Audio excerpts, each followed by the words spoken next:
Yeah, good evening, viewers. We are back live on Sunday evening. Today in studio we have our guest, Themba Ondiege. I struggle mentioning that name. And our resident panelist, Benard Abok. Today we will be talking about the psychology of politics.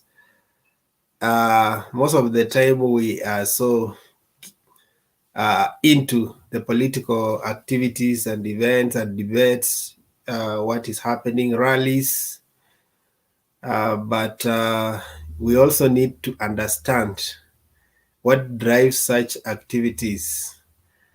There are many things that happen in politics. We talk about political propaganda. We talk about political psychophancy.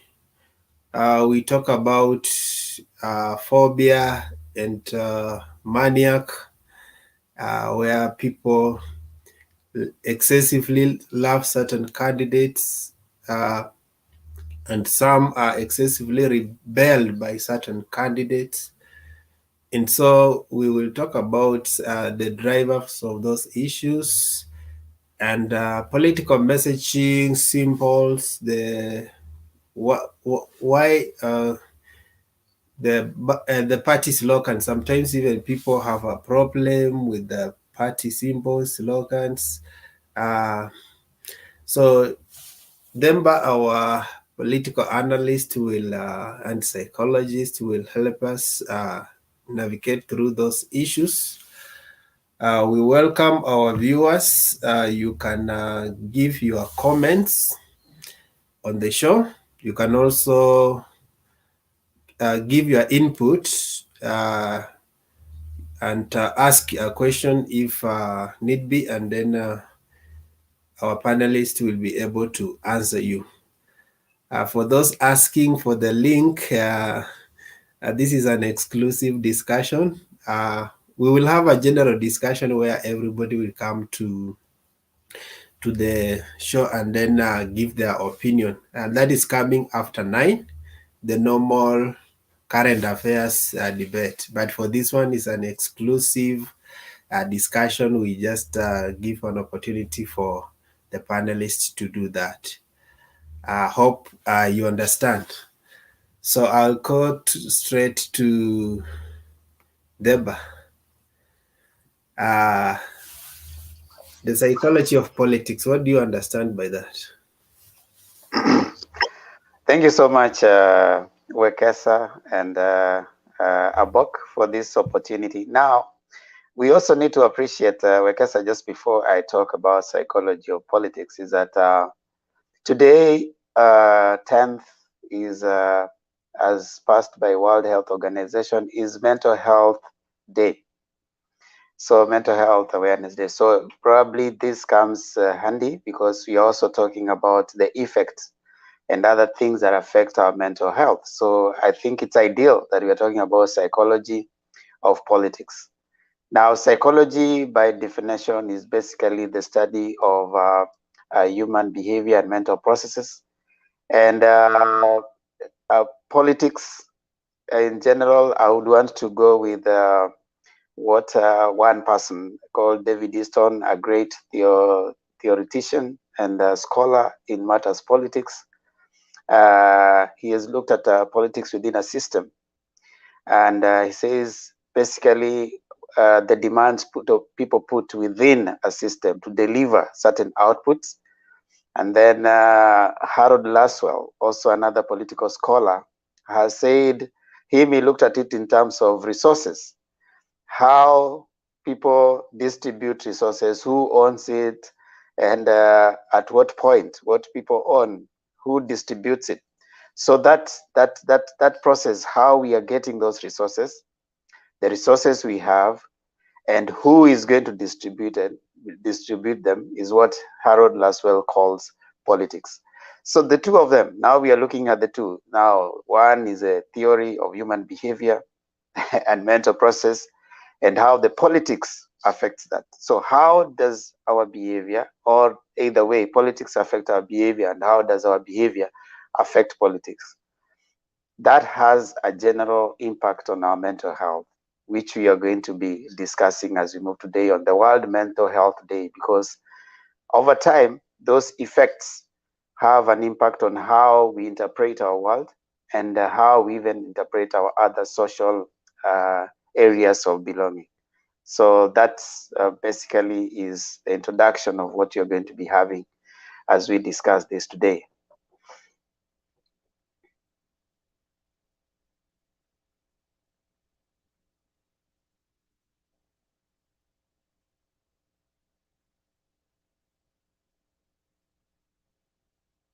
Wekesa? For that, I was on mute. Huh?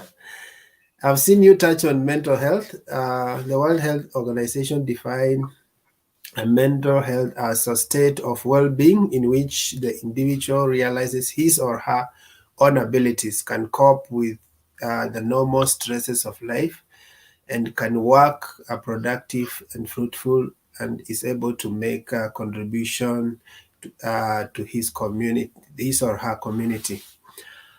So how does politics impact on mental health? Thank you for that. Politics has an impact on mental health in terms of affecting your stress levels, impacting on how you operate within a community. Remember, political participation involves several things.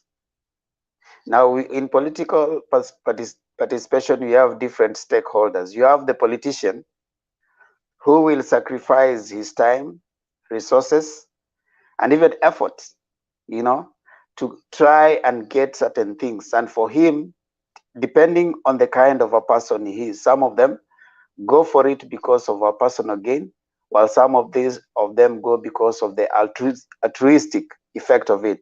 They have gain for everybody else. But you see, there's also now the voter, the person who is campaigning for this person. Now, the person who is going to campaign for this person might put in it either their time, their effort, and even their money. So at the end of the day, it has been, scholars have found the relationship between that participation, that investment that someone puts in a political process, to certain level of mental health or mental wellness. And while we can quantify the effect of either political gain or loss in terms of money, what has not been quantified is that in terms of the psychological impact of what happens. Remember, in a political system like the Kenyan system right now, there are several things that may have to happen. You have some people, you talked about when you started, you talked about issues of people using the concept of fear to try and champion for their cause. Now that in some situation for certain political voting mass might lead them into being anxious.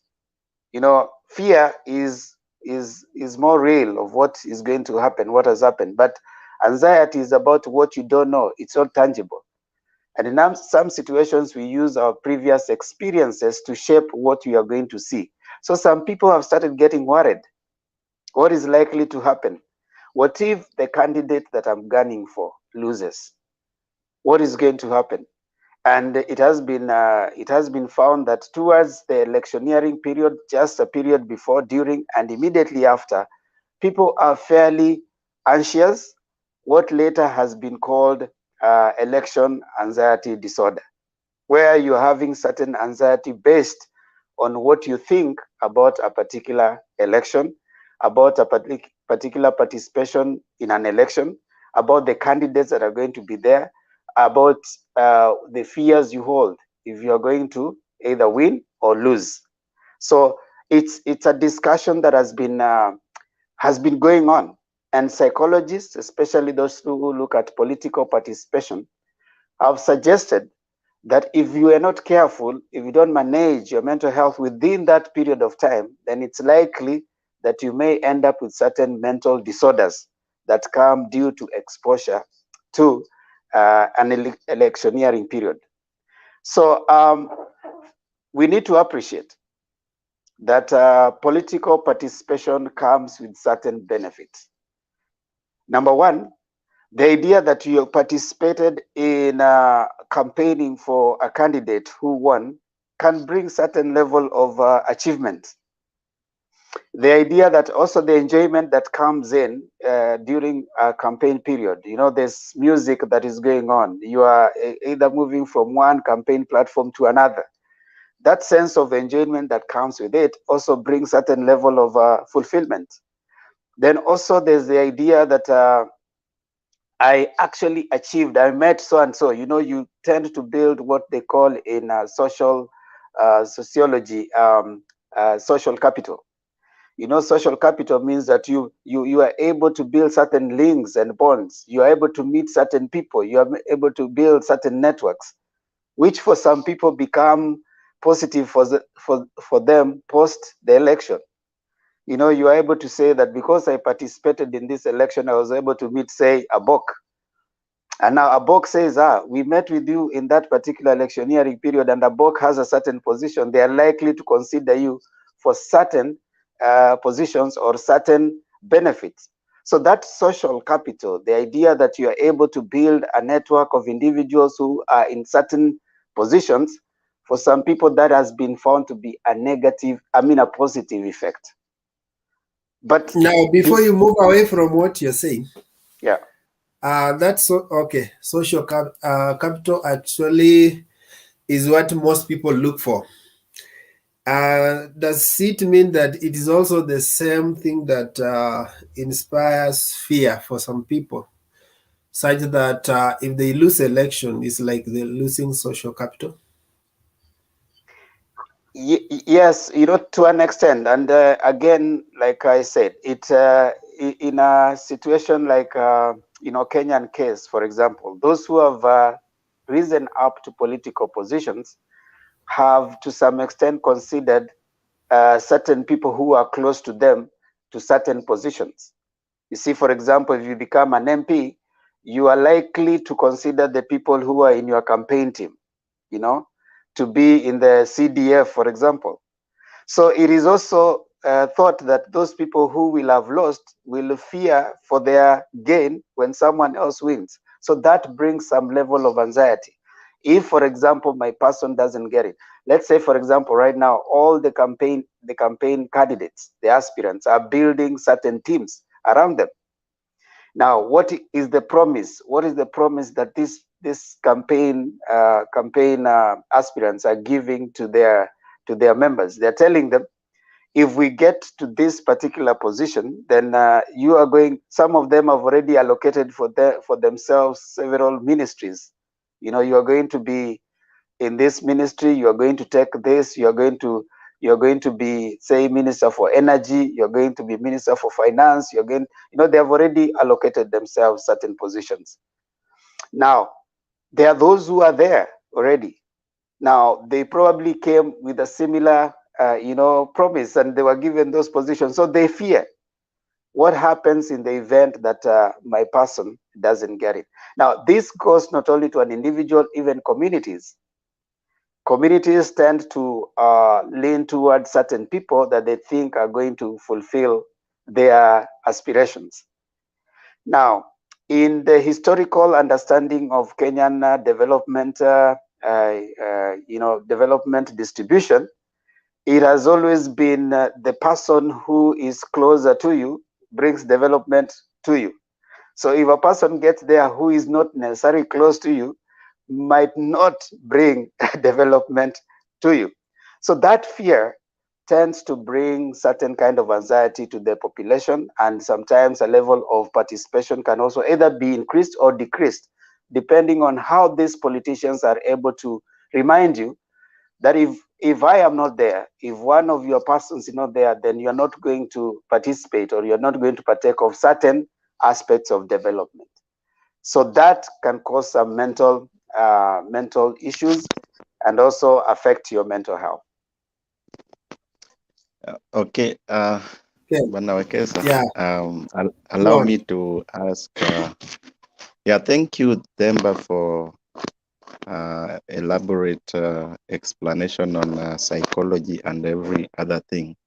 But my attention has been drawn towards the end of your statement where you said uh, during every electioneering period, electorates tend to develop what we've called election anxiety disorder. And I believe this disorder can actually um, degenerate into something that we witnessed in Kenya in 2007 and even in the previous elections, where because you have attached yourself so much to a particular political figure, at the end of the day, you take leave of common sense, and this disorder take good measure of you. What would you advise electorates, or which path would you advise electorates to avoid this kind of disorder? And then number two, you've explained the issue of social capital and how we tend to associate ourselves with specific people in the higher hierarchy in the social network. And this means we have some form of high expectations when we are campaigning for them, when we are associating ourselves with them, and when they get into power. And these are some of the bad governance that can lead to corruption, nepotism, and a lot more. Now, how can we participate in politics without expecting too much from our leaders or from the people whom we associate ourselves with? For example, if I expect Wekesa to win and he wins, and he knows how much I supported him, and he will be forced to create something for me, whether within the law or outside the law, as we have witnessed severally in our country. So how can we participate in politics without expecting too much from politicians and the people we support? Thank you, Abok, for your two questions. Very important questions. Now, election anxiety disorder. Now, we need to appreciate that with every election cycle and campaign cycle comes several things. One of the things that psychologists have noticed and have picked is that within an election cycle, you'll have damaged relationships, you'll have ruined families, you know, you will have disrupted some people who have their workplace disrupted. There will be feelings of regret for certain people. There will be also frustration, especially when your candidate does not get to power. So you'll be frustrated. There'll be feelings of anguish. Some of them will feel remorse. Some of them will feel like because of the differences, they'll feel like they are being targeted. Certain communities will feel targeted, and that is based on the political activity within certain electioneering period. And so before I go into ways of trying to avoid this negative effect, we also need to appreciate that social capital by itself is not necessarily bad. Like they have sold it across. They say that knowing you are a result of your network. So your network uh, defines your network. So the people you know will either take you up or bring you down. Now, when you build a social capital, you are building people, links, and bonds that are able to help you in certain situations. So now, some of that has become a negative effect to certain people, because you find there's so much attachment to the political process, and there's so much attachment to my candidate getting a certain position. Now, there needs to be a sense that, and the way our political system works, the Kenyan political system has worked for a long time, hopefully it will change. We get attached to the people, to the aspirants, not necessarily to the policies and the agendas. So we are more attached to the aspirant, not the policy. So when you are too attached to the person, not the policy agenda, it means therefore, if the person doesn't get to that position, then our imagination is that the whatever policy that we hoped will benefit us will not be met.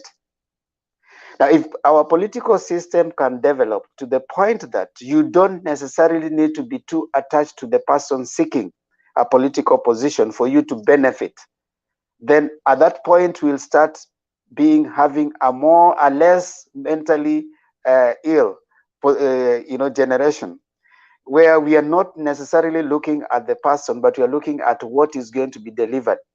And there are some policies that can be delivered by and within the Constitution without necessarily looking at the individual. So if we can detach ourselves from the person, yeah, and see what policies, that policy agendas, and like we said, David Easton's look at, if you put demands on the political system, then you're supposed to get certain outputs out of it. So the political system is whereby we are coming in, all of us, and you're putting demands on whoever gets to power. So whether it's your person that you supported or the person that you didn't support, you put demands on the person to deliver certain outputs.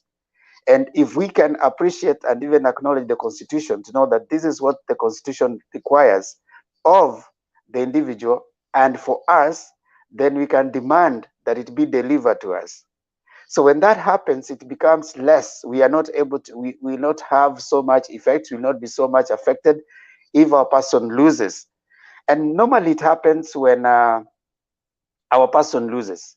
You know, when the person that we really loved, the person that we really wanted to be in power, you know, we campaign so hard, we put so much into them, and then they lose. You know, when they lose, several things happen to us. We start fearing. We start thinking that the person who has come in is going to remove some of us or our people from the positions that we thought we held.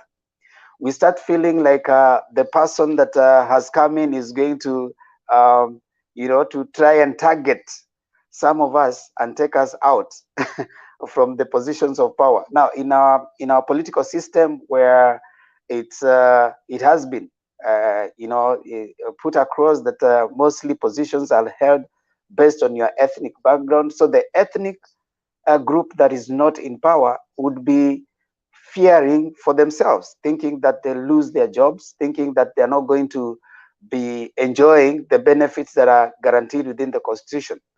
So what we want to say is that sense of thought, that sense of you know, perception is what leads into fear, leads into anxiety. Now, when you're looking at your mental health, the frustrations that come in with your loss. Remember, we have a politician who also invested in the electioneering period. The other time we were being told how much someone is going to invest, you know, when they to be an MP or to be a governor or a president. So if we find all that investment, and maybe some of us have invested our money and we have invested emotionally into a particular political process, in case of any disappointment, several things will happen. You went out, you woke up so early, you're probably on the front line, you are going in early, coming back late, several things happening around that time, and then you don't get what you're looking for. It leads into frustration. And that is likely to cause several problems. One of them, you might need to even go for to seek a therapist to take care of your mental health, because your hopes and dreams had not been met within that time.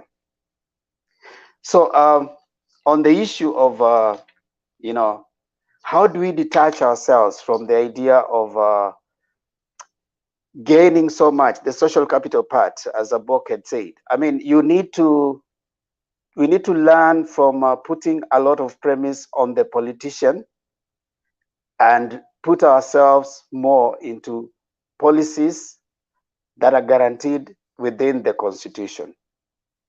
Because if we attach our hopes and dreams on the politician, then we want to do anything so that that person can get into power, including hurting other people, because we are thinking it is winner takes it all. You know, if the person gets it, it is only his people who are going to get it.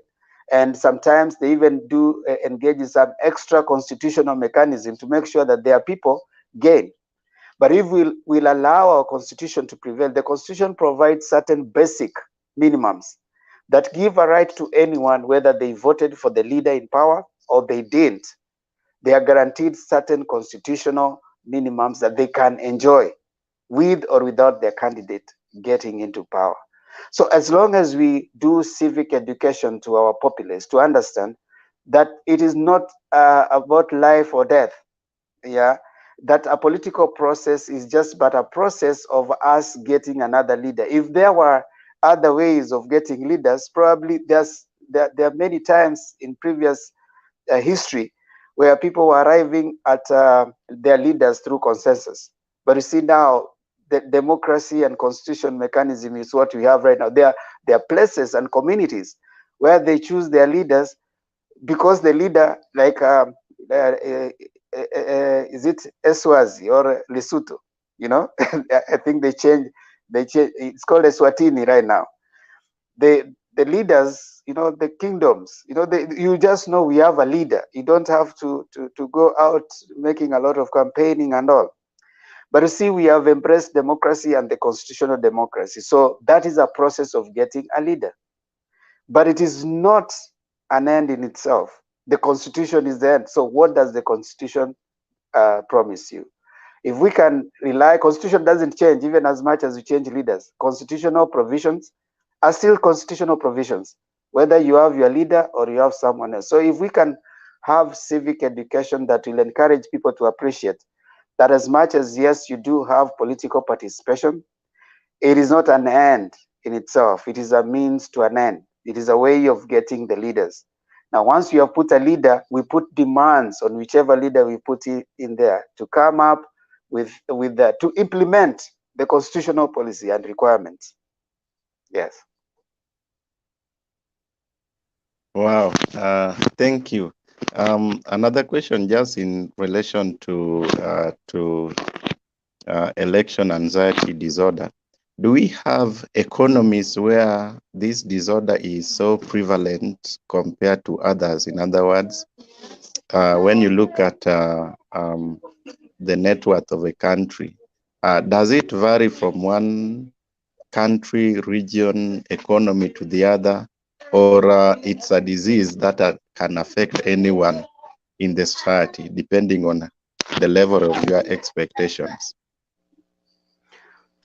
Yeah, that's a good question. In countries where the decision on your political participation, for example, the decision on the ballot is not necessarily determinant of the leader that is going to come. There are countries that are like that, like communist China, where your political participation and the leaders that you're going to get, and in some other countries, your political participation does not necessarily determine the leader you're going to have, you know. And whatever it is that comes, they make sure that development is equitably distributed, and you know, they might not have as a larger democratic space in the sense of it, but their way of distributing their wealth within their country, everybody feels accommodated. There's less participation, so you don't put a lot of attachment to an election process. In countries that democracy is appreciated, they put a lot of attachment to the voting and the campaign period, because they believe that by their participation in an election process, it is going to be their guy and their turn for them to have that opportunity. So there you'll find lots of disappointment in the event that the election does not go your way, because there's a lot of attachment to an election and a campaign process. And that explains the democracy like ours. There's a lot of attachment in terms of political involvement and the leader and the person who is going to come, because there's a belief that if this person comes, it's our turn for us to benefit. But in other places, it doesn't matter whether you participated or not. The politics, I mean, the development or resources will still get to you.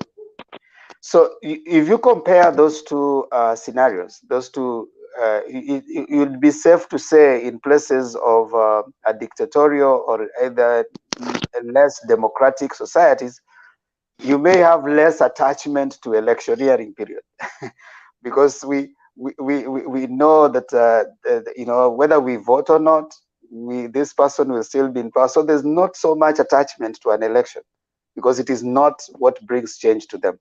It is the leader who will decide what time they will go. But in a place where democratic societies, where elections are believed to bring changes, there's a lot of attachment. And therefore, you are likely to find a higher election anxiety disorder in such a situation. Because, for example, if you go and you believe, take a case like the Kenyan situation, the MP, when he comes in, he put in a campaign team.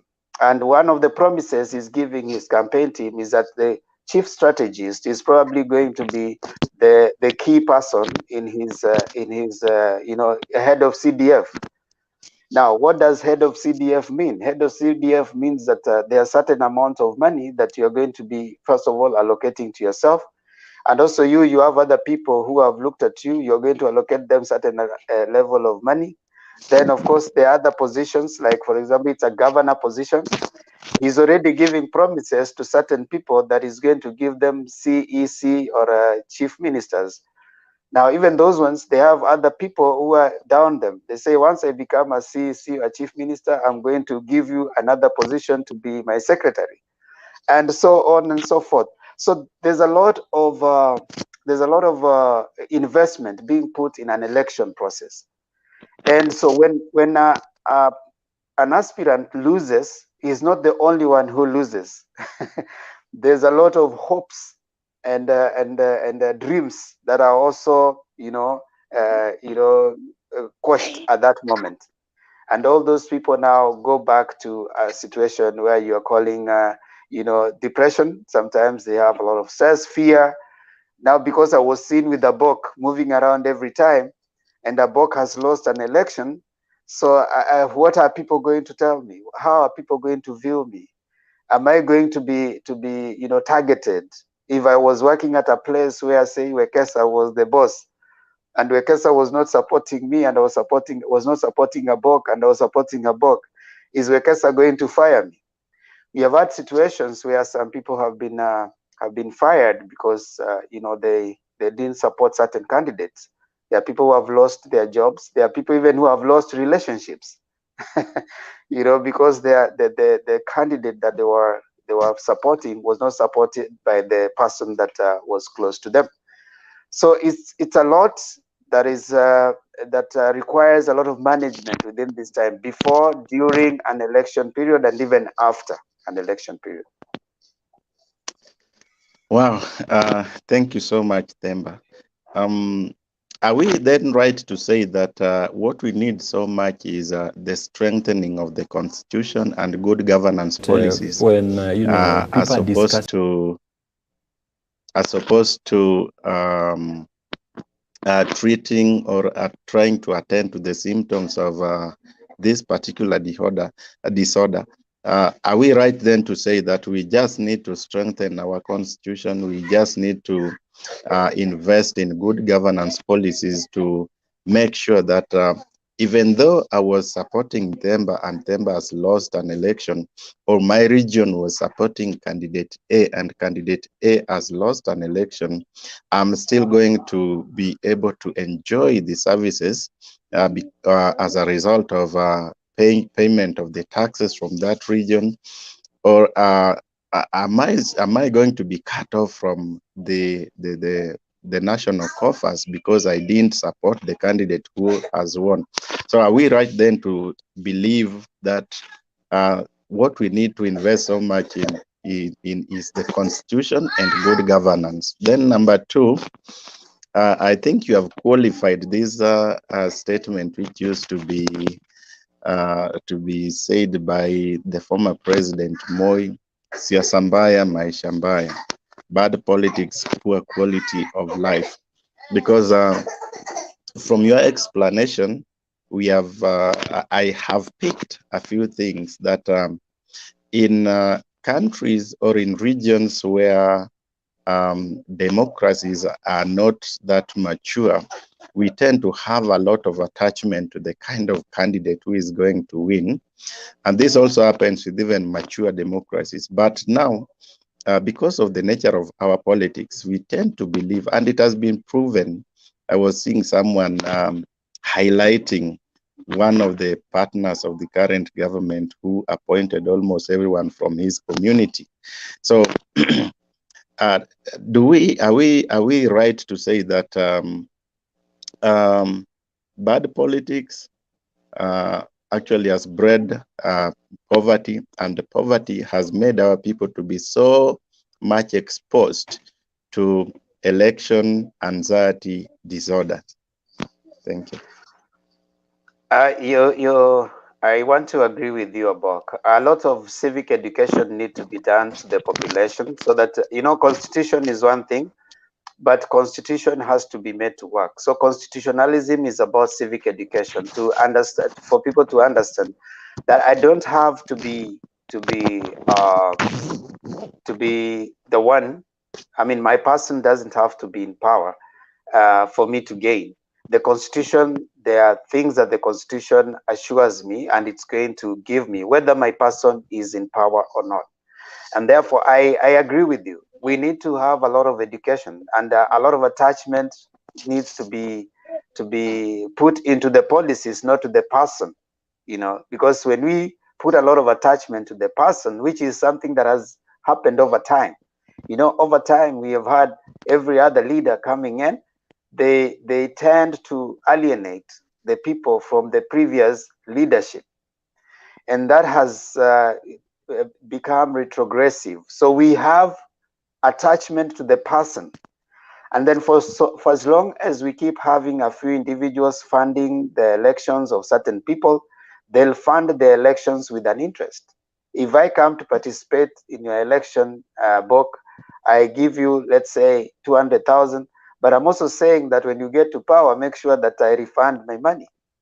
So there's lots of projects that are put in place to benefit a few of the people who gave their money to the campaign, contribute to the campaign of particular individuals. Then also, you see, when this person is coming, he decides he wants to campaign. He brings in a team of friends. Now, these teams of friends, they give their money. Some of them give their time. What is the promise? Because the person on the ground, one thing you realize, the masses who are going to be voting, they don't contribute to the person who is campaigning. They are given money by the person who is campaigning. So say, for example, if you are going to campaign, if you want to become an MP, the demand from the ground is that in some places they say toa kitu kidogo, in some places they tell you release us, Now what what you don't know as a voter is that by the fact that that person is able to release you, they are tying you, because by the time they get to power, they will have to recoup that money that they're giving you, because that money is coming from somewhere. So that means what? For the next 5 years, the person will not be, you'll not be owing that person anything. They will not build no roads. They will not build nothing. What will they do? The people who campaigned for them in that area are the ones who are going to be put in places, and they're going to be told something that, you have 5 years to make sure that you have something. And that's why you find some people, by the time they were getting into a particular position in power, they didn't have anything. But by the end of 5 years, they have maybe a house, they have a car, they have certain things that they have built. Because they know within 5 years, I might not be having these things, you know. So the politics is attached to personal gain and community gain, as opposed to universal gain. You know, it is personal, and if not me, my community, if not my community, you know, it's you have put a lot of premise in it in terms of gain to me, not the constitutional universal gain that is put there. So I agree with you. Part of what we need to do is civic education, so that we can appreciate, first of all, the impact of that. That's why if you lose, yet you had already built it in your mind that I'm already going to get that position. I'm already going to get this. You've already promised your people, your village, you have promised your community that once we get it, this is where we are going to start. We'll have all this, and like you said, when one person was able to, you know, to give, you know, certain community the whole of you know, certain positions, when that is at risk, then we have a lot of problems. And therefore, I want to suggest here that for us to try and you know, not suffer election-related anxiety and depression, there are several things that we need to appreciate. One is we need to appreciate that either way, go out and vote, participate in that election. At least there's, you know, that whatever happens, you gave your all. You know, you gave something to it. So vote. Just go out and vote. You know, they say that your participation in an election is a great stress reliever. So when they're having this voting period, they are trying to require you to vote, because if you don't go out and vote, you're actually voting for the person that you didn't like. You know, so when you go out and vote, you're actively voting for the person that you like. But when you don't vote, you're passively voting for the person you don't like. You know, so voting, they say, is an important thing for you in this time, a way of stress relief. Just look at what you can control, not what you can't control. Secondly, Okay. it is okay, go ahead. Okay, go to your second point as you finalize on that. Yeah, secondly, we said is contribute positively in other ways within the community, other than looking so much at negativity. There are certain positive ways that you can contribute into an electioneering period. Channel your time, get away from a lot of negative media. There's a lot of negative energy that comes out around the political campaigning period. When, you know, some of us are news junkies, so you find yourself always imbibing negative information. So try to avoid lots of, you know, negative media at that time, because a lot of fear and propaganda is sent within electioneering periods, election time. So that time you'll find everybody telling you everything. Now, one thing you need, there's straw polling that goes on every time. People want to give their candidate as the one on top, you know. So sometimes you need to take a breather, break away from that negative.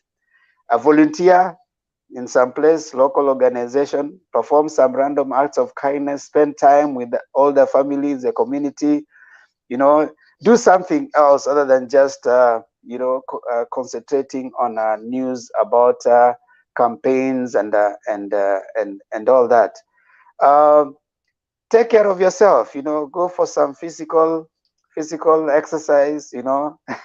Check yourself out, you know, look at some positivity, you know, check out your diet, what is it that you're eating, you know, so that you can alleviate, you know, the impact of you know, election, the impact of electioneering period on your mental health.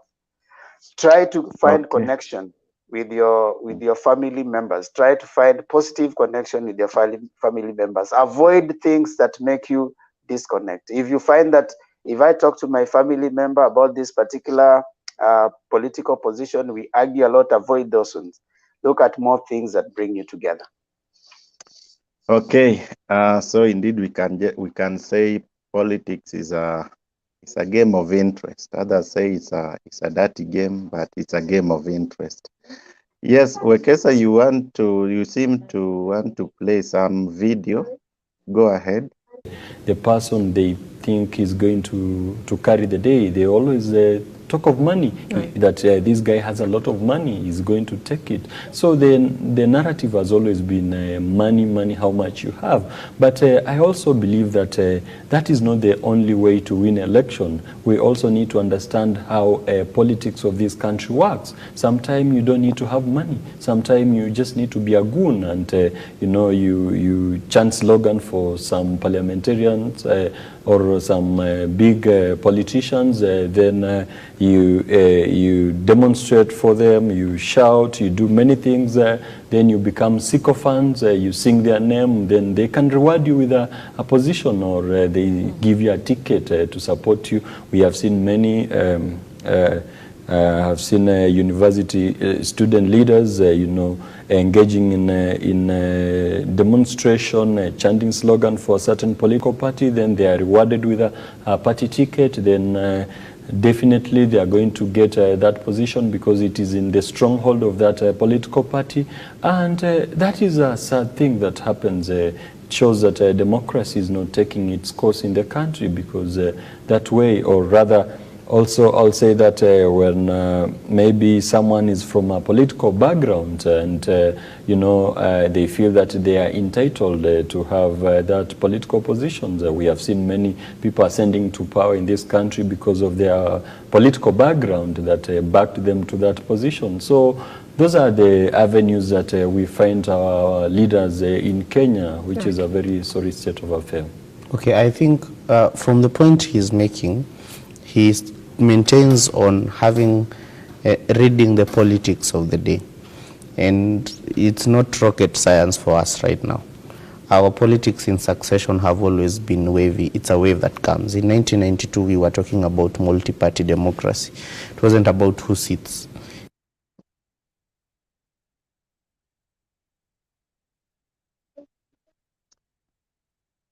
Yes, Themba, you've heard the gentleman talking about our political situation and the nature of politics in this country.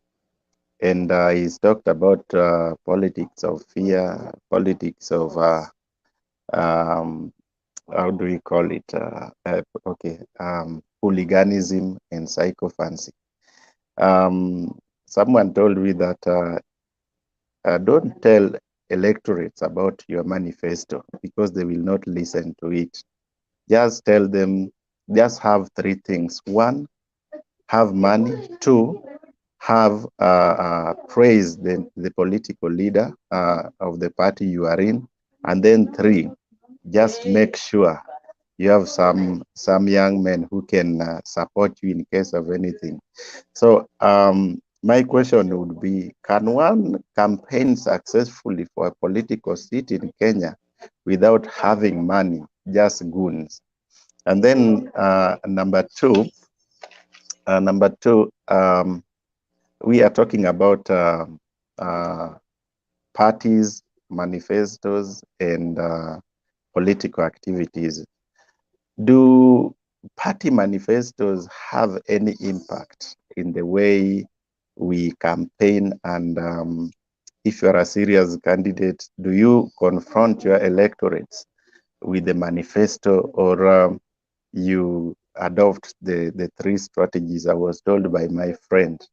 That is, have money, have praise the name of the political party leader you are in, and then three, have some goons around you. And then, of course, lastly, regarding that, is we talk about hooliganism in politics. Hooliganism in politics. Does it, or does hooliganism hold any space in our current politics? Okay, thank you so much, Abok. You've brought in very important things, and what you're bringing in is the socialization of into politics that has happened over time. The voter over time. I remember someone ably pointed out there that the previous regime, employed those particular mechanisms to get to power, where they used money, they used, the praises. Remember, wherever you would go, the people would cry and say that Kanu ndio baba na mama. You'd call the president very, very, very nice names, and if you didn't worship the president by then, you don't get into any position, right? So it's over time that our population has been reduced to just tools in the process, not necessarily people who have their thoughts and minds. And therefore, your assertion that if I can have money and I can have, I'm praised, and then I have hooligans or goons, then I'll go to power. Yeah, indeed, it's true that the reality is, in many situations, that has been the narrative. But the assumption has been the voter has no power by themselves. And I think it's time that the new constitution and several things started changing that narrative. Right now, if all you are relying on is your money, I know of people who have used the three and they have not gotten to power, because the population has said no. We know the person that we want, the voter. The Kenyan voter has come out so strongly and has said that I heard even some campaigns where they say kula kwa nani lakini kura kwa so and so. So the Kenyan voter is getting wiser. The Kenyan voter, because of civic education and the political participation, is learning that we cannot be used as campaign tools anymore, tools to get someone to power. And some politicians have learned very, very, very sadly, in a very expensive way. They have used all their money, and some of them, their lives have never been the same since that happened to them. So yes, I agree with you to the extent that that has been a narrative for a long time. But the voter is becoming wiser. The voter is changing. The current voter is having access to internet. The current voter is having access to so much information. The current voter knows that you can use me as a tool and you don't do the things I want. So the current voter is becoming more aware. And having been told that the current voter in Kenya, they say 75% of the voter are young people, and young people, because of the free education, so at least someone has some level of education, primary education, they can tell what they want. So if someone relies on only that, having money, distributing it and dishing it, and goons, and hoping that they'll be praised, they will do that, but the voter will ask for something more. Is it still possible for you to get to leadership with that? Yes, it's possible, because that has been a narrative for a long time. And in some situations, that is what works. So goons are still being hired. Hooliganism. Let me answer to the hooliganism as I join into that before I look at manifestos. Hooliganism, indeed, you find in some situations, this hooliganism comes from what do you call it? There's the one Machiavellian principle. Now, Machiavelli is the one that says that if you want to be a leader, you should make sure that you are feared and not respected. So if you want to make sure that you are feared and not respected, the first thing is you have to always, when you hit your opponent, you hit so hard that when they hear your name, they fear. So some of the politicians have taken that literally, and they have made sure that they have the toughest hooligans who can hurt you, and even sometimes can send you messages and tell you, if you do this, you will not see the end of the day. I know of situations where aspirants have been sent to hooligans and goons who have gone and harassed them.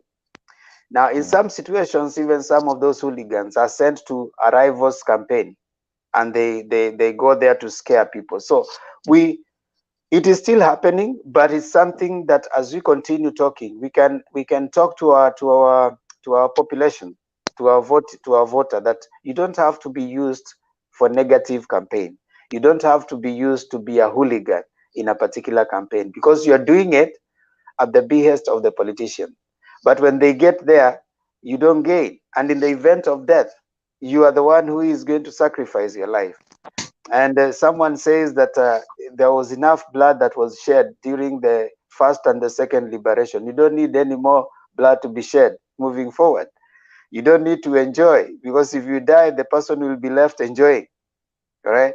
So the best thing that you need to do is engage in politics that is mature, and politics that is, be a participant in politics, but not with the candidate in mind, with the policy that you want to change you in mind. Is the candidate having that policy, and if that policy or whatever it is guaranteed within the constitution? And that comes to manifesto, as Abok. You know, manifestos in Kenya and in most parties, look at the manifestos. There's nothing new that they are giving you in the manifestos. it is a copy paste of another with a change of words here and there. I want to give you an example that the so-called in this particular situation, the so-called bottom up, when you interrogate it, it is still the devolution. You know, it's still devolution that we have had right now. And if you go back to sessional paper number 10, that is the one that Tom Boyer gave out, it had economic empowerment, you know. So it is nothing necessarily new. It is just a copy paste of the other. The unfortunate thing is that the Kenyan voter has not been brought to understand, even to look at your manifesto and scrutinize it. They have been brought up to understand only the campaign rhetoric, you know, that goes on. So that becomes a problem. I want to suggest, therefore, if we will reach at a point where we can interrogate policies and manifestos, that will be good. However, as we move towards that, we still want to educate the voter to understand what is assured to them within the constitution, without their candidate winning or not. That way we can manage our expectations. You can help the Kenyan voter to manage their expectations. That when you're going to a political competition, there's winning and there's losing. You don't necessarily have to win, and you don't necessarily, I mean, it is not always when you go to a particular competition you are going to win. But again, you are, whatever it is that is yours by the constitution, it is going to be given to you. You know, when you have that assurance, you will have less fear, you will have less anxiety. We'll take political process or electioneering as just a process of getting a leader, but I'll still have my roads, I'll still have my job, I'll still have my MP giving me, I'll have access to healthcare, I'll have access to water, I'll have access to any other thing that I need. Because what do they tell you? Someone comes and tells you that if you elect me, I'll give you roads. That should not be a campaign promise. Infrastructure is supposed to be given to every taxpayer. So when an MP brings a road to your area, it is not something that you're supposed to say that they brought us roads, so therefore we are going to elect them again. That is what the constitution gives you. What else have they given? You know, if they build schools, that is an election, a constitutional, you know, surety. What else have they done? So as a person should not come to you with things that have been given to you by the constitution and say that these are the things that I said I would bring. That is a constitutional mandate. Let them go beyond what the constitution offers you. Whether you voted for them or not, you needed roads, you need schools. Okay, thank you. I want us to go to the next item, even as we proceed to the next section. But we also have party symbols and party slogans that are somehow an image of the party itself. For example, in Kenya, we have had Jogo, that's a cockerel, as the party symbol for KANU. We have an umbrella for Wiper. We have also oranges for ODM, that is Orange Democratic Movement, and then we currently have wheelbarrow, which is also a party symbol for UDA. I can't pronounce the whole of it, but you kind of realize that party symbols and some of the slogans that are associated with the symbols and the politicians who are mentioning them have got either a positive or negative connotation in the minds of the electorates. Currently, we have wheelbarrow, which has not gone very well with the section of electorates in Kenya. And then, of course, we have orange, and then we have others. What would you say about the party symbols, and especially in Kenya? Do they have any direct correlation with the party manifestos, or are they just symbols, or what are they? Okay, I know that that's a very good question. Now, party symbols generally, for political purposes, now within the political cycles, they use certain political symbols as a form of identity. Political symbol is a form of identity. Now, how you package that information will be also dependent on your information that this is going to persuade my voter, the person I want to vote for me, to view me in a certain way. Now, party symbols are picked based on the advice of the campaign strategies. They say, okay, fine, if we pick either a particular symbol, it will see us, it will make us be viewed in a certain way. Now, party symbols will by themselves, they mean nothing. It's now the politicians who give a meaning to the party symbol. And definitely when you're in a political competition, your competitor are likely to interpret the symbol in any way. It can be used for you, and again, as being a political campaign, then you find different people will pick different meaning, and the idea is to outdo your opponent. Generally, a party symbol wouldn't mean much in many situations, but in the absence of many other things, that becomes a point of discussion in several forums. Like right now, I know in Kenya, where the symbols have been attacked. Actually, it's the first time where party symbols is becoming a form of a debate. I can't remember in the political participation in Kenya when a party symbol became so debated as it has been in the recent past, in the last few months.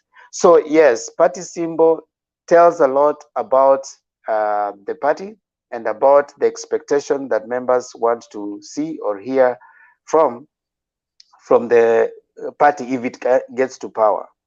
But most importantly, when we get into a political competition, the voter needs to be aware that the idea is to woo them towards that particular political position. And if you're going to be wooed towards that particular persuasion, they'll use certain methods, including some of them, to lie to you, give you things that the party might not necessarily deliver. It is up to the voter, the person who is going to put their vote there, to have an informed decision, to make a choice that is this particular party going to find to find it fair to bring what I want into perspective. Is it going to make development come the way I want it? Are they going to champion what is close to my heart? So party symbols and sloganeering and the names that parties hold do not mean much. It is what they do beyond that. And that's why it's easier for parties that have a track record to sail through, because they have a point to look at. But for people and parties that do not have a track record, it becomes hard for them to convince the voter. But again, we have several kinds of voter. We have a voter who is cognitive, one who is able to scrutinize and challenge what they are being told. But we have a voter also who is more emotional. And there are voters also who go not only because they love the party, but because they don't like the other person. So Abok, if you have 10 voters or 20 voters, 5 of them might be not necessarily voting for you because they like you, but because they hate the person that is voting, that you are vying, against. So it is something that we need to see. How do we, as voters, for me, my interest, even as we debate on all this and as we look at the political participation around this period, to take care of ourselves and remain mentally healthy is to appreciate, number one, a political person and a political party, their interest is to get to be voted. Now, your involvement in that position and your involvement in that process gives to you, number two, either you're going to be mentally healthy post or you're going to be mentally healed after.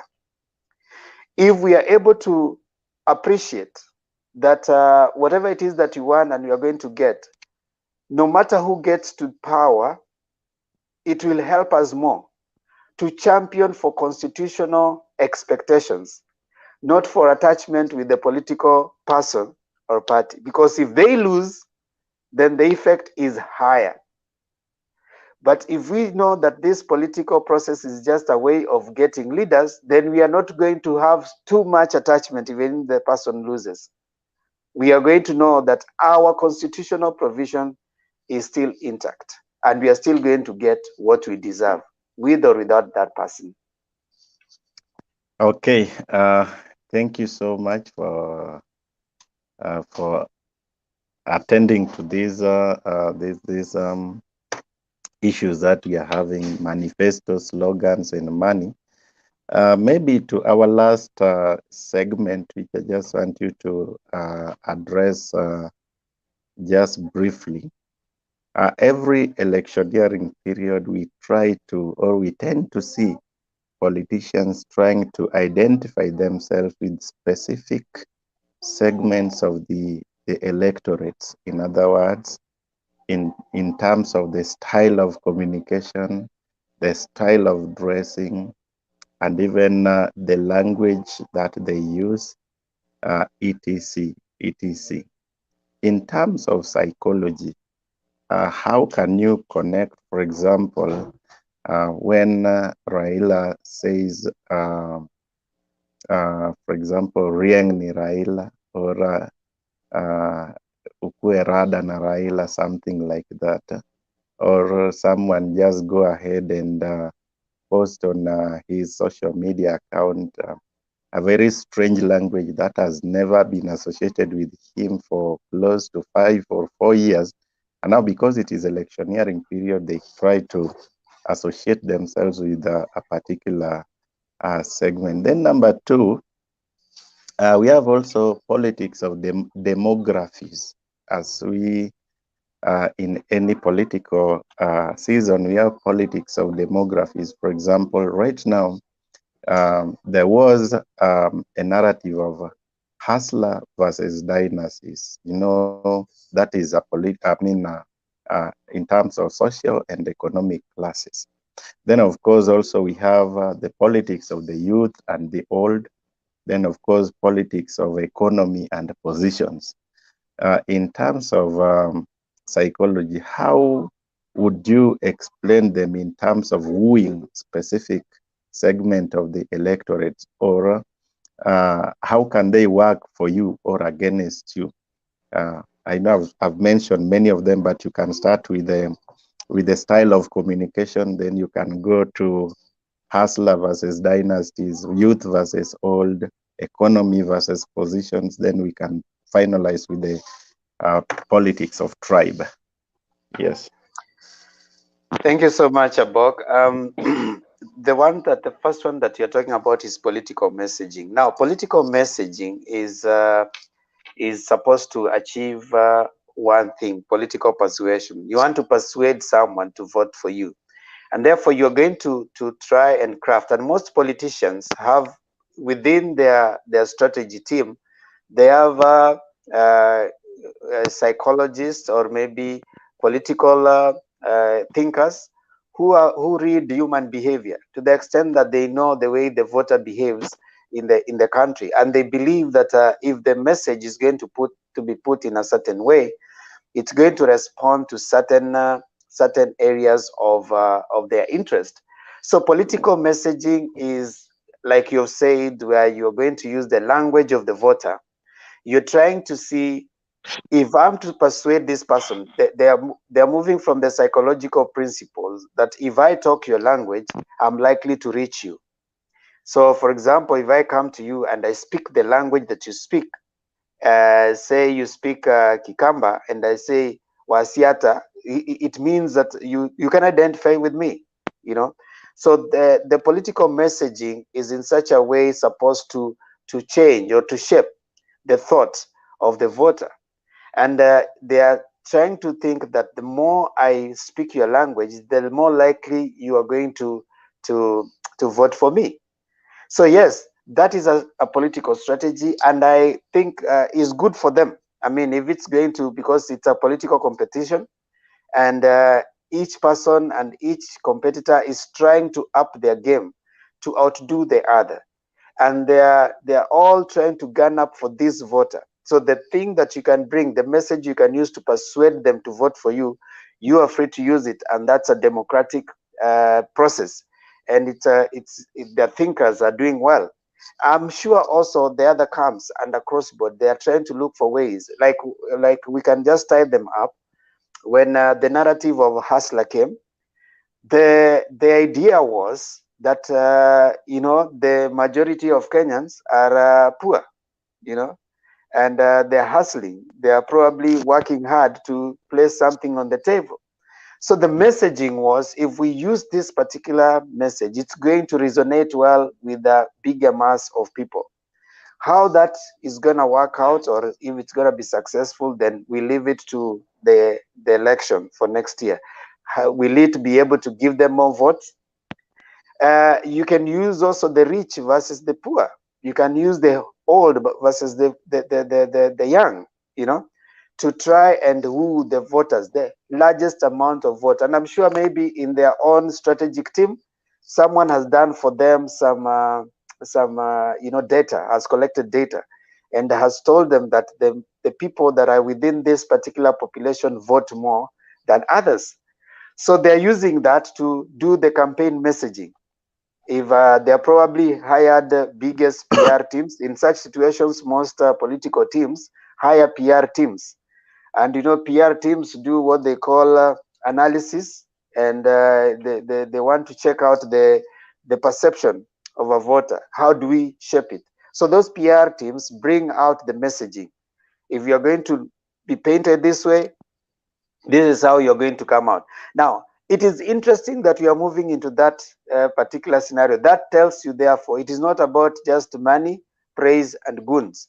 You've got to have a way of shaping the mind of the masses to identify with you. In all, we can say that the politician will invest a lot to be able to persuade the voter to vote for them, especially not the emotional voter. The emotional voters will vote for you because they're emotionally attached to you. The cognitive voter, the voter that has a thought, that wants to look at certain things, those ones have to be persuaded. Then, of course, the cognitive voter are sometimes the undecided, you know, the ones who don't know. They want to hear from you first before they vote. So we are moving towards that direction, and probably if that happens well and they shape, is it possible to shape the way people vote? Yes. Campaign messaging is a tool. Any politician has to work in their messaging. You have to break down what you want to give to the people in the language they can hear, and that informs the campaign messaging. In the verse, the old and the young, and us versus them, is politics of alienation. When you bring in that, you know, it's these people and it's us. As much as possible, some use that tool so that you can make more people who are going to be voting out of anger rather than out of love for the policy that is going to be brought. I'm so angry for the rich, so I'm going to vote as a poor so that I can vote the rich out. So that sometimes is the conviction, and I don't know. We are going to see if it's going to achieve the required or the desired result come next year. Okay. Maybe as we conclude or as we finalize, I want your comment on the following. One, can money buy me votes? And then two, do we have a voting constituency in Kenya called youth, called church, or women? And then the last one, I think I'll ask about the last one when you are closing. So my questions are, can money buy me votes? Then two, do we have voting constituency called youth, women, and church? Okay, can money buy you votes? Yes. That's a good question. Yes and no. Yes, because voter bribery has been rife, and I can give you an instance where the other day there was an MP who told their constituents women to line, and then gave them, I think, 1,000 every person. So voter bribery, and in some situations that has been especially in the MP and you know, MCA, the voter bribery has been found to happen. And it is something that can happen, but also, like I said earlier, voters are becoming aware. They are now becoming more and more enlightened, and they know in some situation our voter has moved to knowing that it's time for me to reap between now until 2022 August. So they will eat the money, but they will not give you their vote. So it is a gamble. It's a gamble that you will use the money, because there's a budget for campaigns, and part of that budget for campaign is what they call mobilization, and that mobilization basically is buying your vote. So when someone comes and I'm going to mobilize you, and right now you see that happening in across situations where people visit homes of certain aspirants.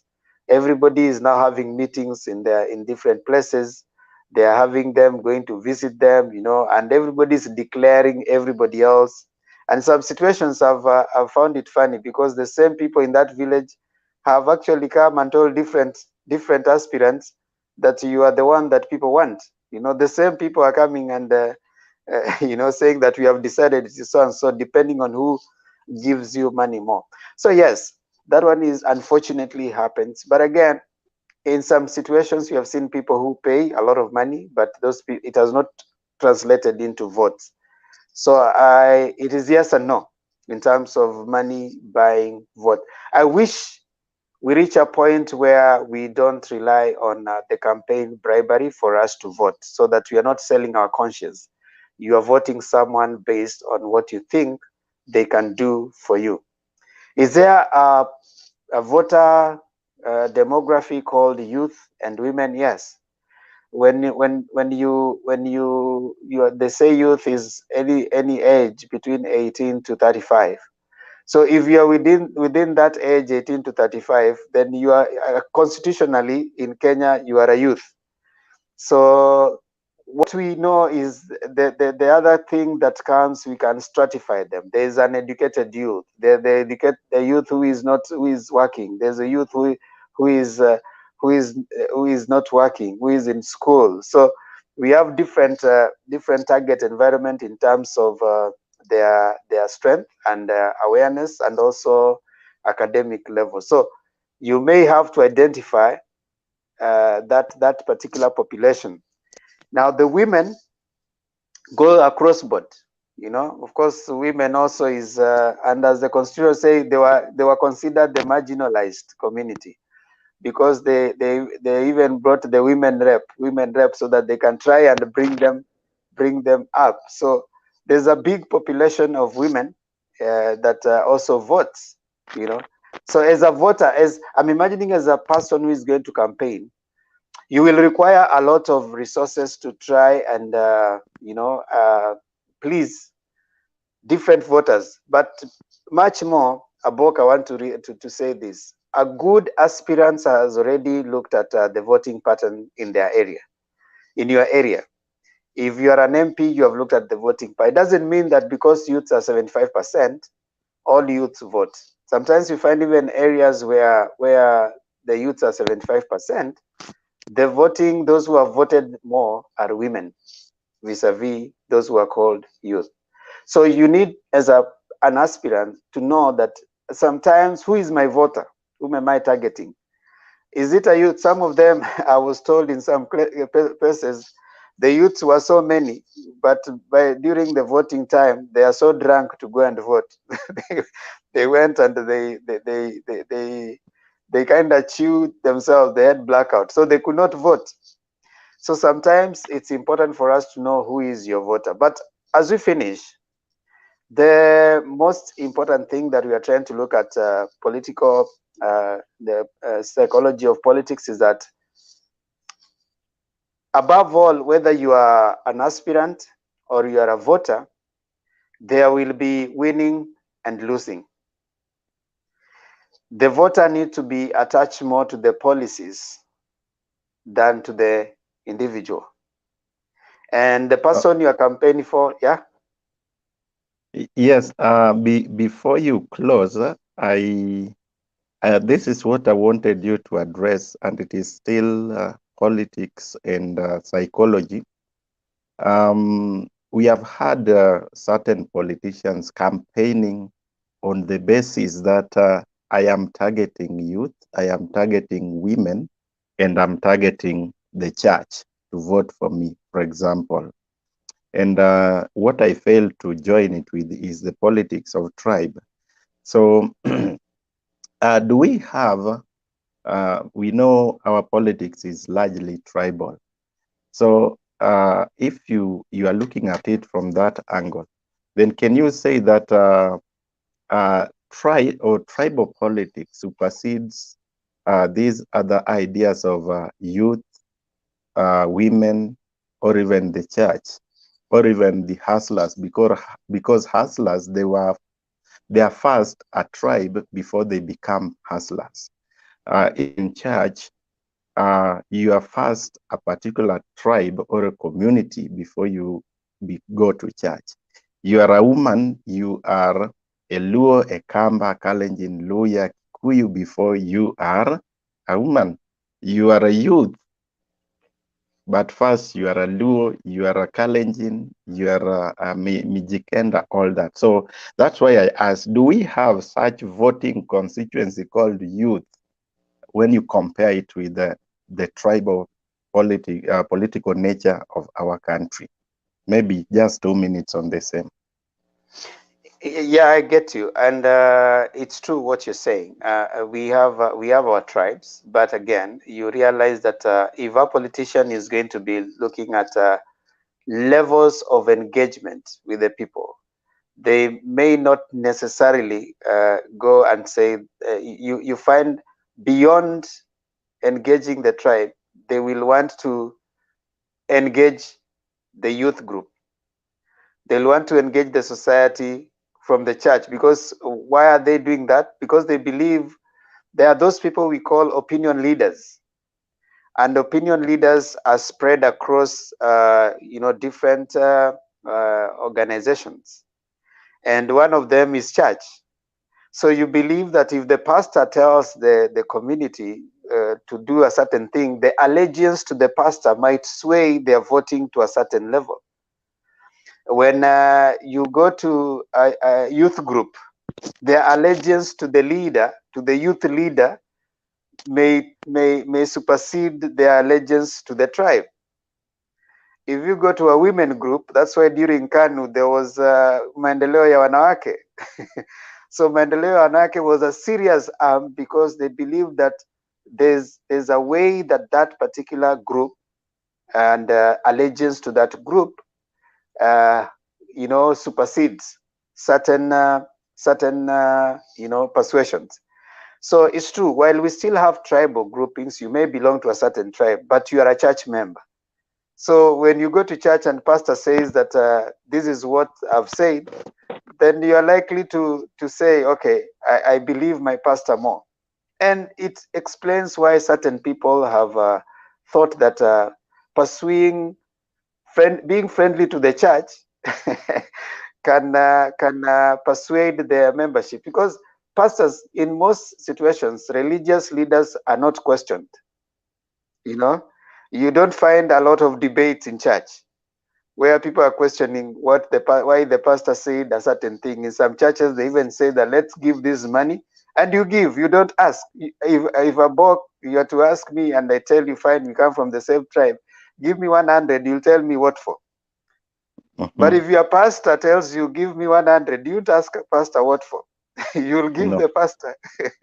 So that sense of allegiance has informed certain political messaging, and probably the use of certain levels of persuasion. And that also brings us to the youth groups. Certain youths have allegiance to their youth leaders. Say for example, you go to Nakuru and there's a youth leader. He leads all the youths in that place despite their tribes. So he's likely to have more more voice as opposed to the tribe that is there. Yeah. So there are different levels as they move up, and I get what you're saying. We may want to say, yeah, they're tribal opinion leaders, but we also have now those secondary socialization. So there's family, then of course the other things, church, there's youth groups, there's school, as you keep on moving on, and of course now we move up and say the elder has spoken, and the elder has said that this is what is going to be done. Yes.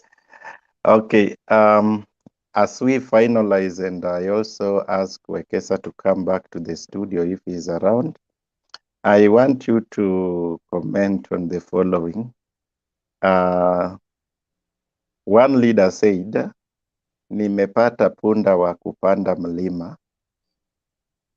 punda mzuri wa kupanda mlima. And then the other one said, I am the way, the gate, and the kingpin of the mountain. Your comments, please, as we finalize. Yeah, my comments is that those are political sloganeering and political messaging. On this particular one, the psychology of politics, and I would say that everyone will use certain words that to them they believe will either convince the voters to vote for them, or make their opponents not win the election. So I would say they are within their right in political messaging. You come up with as many slogans as many ways that you think will bring more people towards you. Remember, their core goal is to get to the position, and the other thing is to convince the voter that I'm the best among the rest. So whatever it is that you're going to do that, it's going to be targeted. So if you say, for example, I've gotten pata punda kupanda mlima, that is supposed to, in the view of the said political aspirant, is going to give his political masses a base that we have at least arrived at a certain level. And the other one saying that I am the gate to Mount Kenya is also supposed to convince his political base in a certain way. So I want to agree that within this time, we'll see a lot of messaging going on. It's a political competition. It's a political persuasion. Everyone is going to come up with ways to convince and even to confuse other people so that they can be voted for. But most importantly, as a voter, as we engage in this political period and campaign period, we need much more importantly to take care of our mental health. That whatever it is that is happening is not taking us so much away to the point that after the elections we'll be left with a lot of mental illness. We need to be actively participate in politics, but also get more involved in the policies than being more attached to the person. We need also to appreciate. You need to monitor yourself. If you see that exposure to a lot of political campaign messaging is bringing you insomnia, you are not able to sleep, you are getting stress, and then you are starting to get trauma when you see certain things, then it is time for you to start reducing your consumption of media that is campaign related. You can sometimes even turn off the internet and even the TVs from watching what is going on about politics, so that you can reduce the impact of negative information on your side. And then sometimes try to even reduce your way of exposure to the media, especially negative campaigns that might be coming from the other side. And then don't be quick to post something like on social media. If you see things that are political in nature, you need to try and tone down. Don't be quick. Don't be the first one to. That way, it will help you to manage yourself. Now, be ready and aware that people will disagree with you. It is not everyone that you talk to. It is not all the people that you relate with will agree with what you're saying. Other people will vote differently while you vote differently. Other people will agree with what you're saying, others will not. That is normal. That is part of political competition. Again, it is okay to take a break from social media about issues of politics. If you realize that it is causing you a lot of problems, take a break. When you see every video, right now, everybody is posting certain things about certain positions. If you realize it is getting you a lot of pressure, take a break from that so that you can rest from that. Finally, you can channel your stress elsewhere, like we said. Mahatma Gandhi said, "Be the change you want to see in the world." When you want to see certain change, when you want to see people moving towards positivity, let us be it. Try as much as possible to volunteer in other places where you can do positive things. Join organizations that are getting into more community-friendly things, as opposed to getting more involved into political processes. Read and listen and expand your learning. You can volunteer to read. Just get a book, read, instead of getting yourself so much, involved in issues of politics if they're going to cost you, problems later. Set and maintain your boundaries. Mandy Haley says it is necessary and even vital to set standards for your life and the people you allow in it. That means, therefore, you can actually set a boundary, set that I don't want to meet certain people, I don't want certain things to affect me. If you set your boundaries, some of the things will not affect you. If you find that someone is always giving you negativity, you can choose to step away. You don't have to talk politics, you don't have to discuss it with anyone. Step away from uncomfortable discussions. If you realize that this is not being comfortable with you, step away.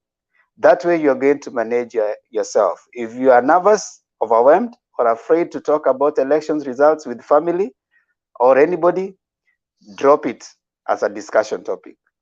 If it is something that you don't like, just drop away from it. And that is hopefully at the end of it, we'll have a more healthy population before, during, and after elections. Thank you.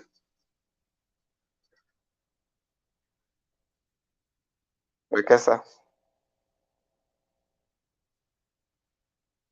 Okay, that was an incisive discussion. Thank you, Themba, for showing up in the show.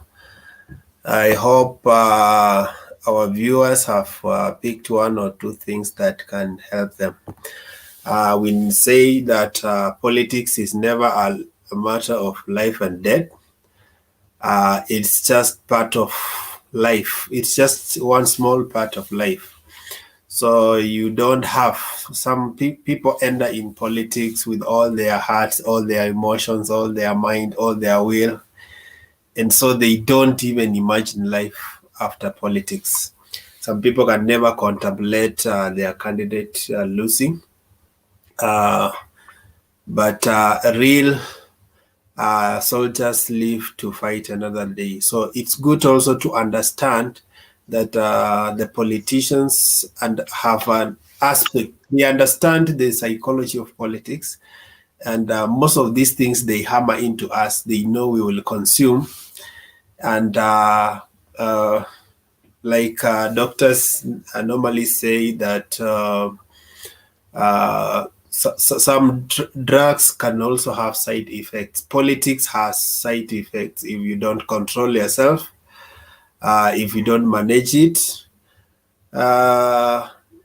Yes, it's good to have a particular stand in politics, but appreciate that your opponents are not enemies. They are just opponents. They are just competitors. They have they hold a different view than yours. If your view carries the day, it will rule. If their view carries the day, it will rule.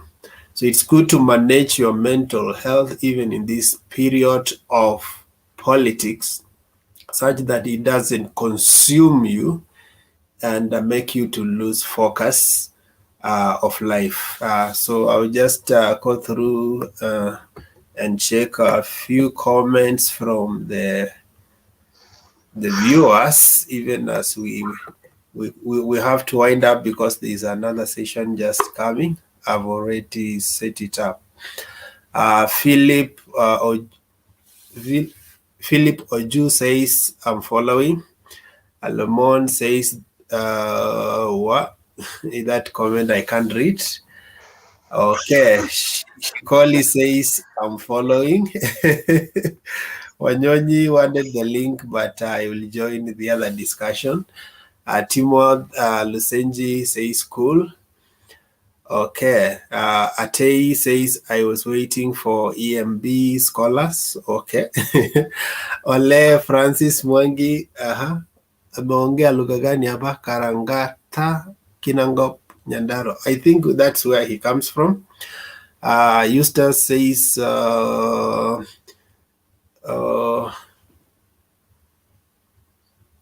stop thinking like, okay. Sawa. So thank you for those who followed us on YouTube, those who followed us on Facebook. We are coming live for another session of current affairs. Always keep it here at Mtembei TV. That is where we share information that are ready to transform the society. I will give our panelists Abok just to say his parting shots. Okay, sorry. I kept on receiving a call which interrupted my communication. I left Themba explaining nimepata punda wa kupanda mlima na I'm the way, I'm the gate, and I'm the kingdom of Mount Kenya. And I think thank you so much, Themba, for allowing yourself to explain a number of issues, and especially on matters that are affecting our minds and our whole being. I don't want to say anything which is outside of this topic of discussion, and I just want to welcome everyone for the second session of the current affairs. Of course, that is where we can say much. So thank you so much, Wana Themba, and I'm looking forward to getting notified of the next episode with your daughter. Yeah, thank you so much. Yeah, viewers, for those who want to join the next session, I will be sharing even the link right here, down there. The next session is already set. We are going to begin just right now. I think we are done. Let's meet in the next session. Okay. See you. Thank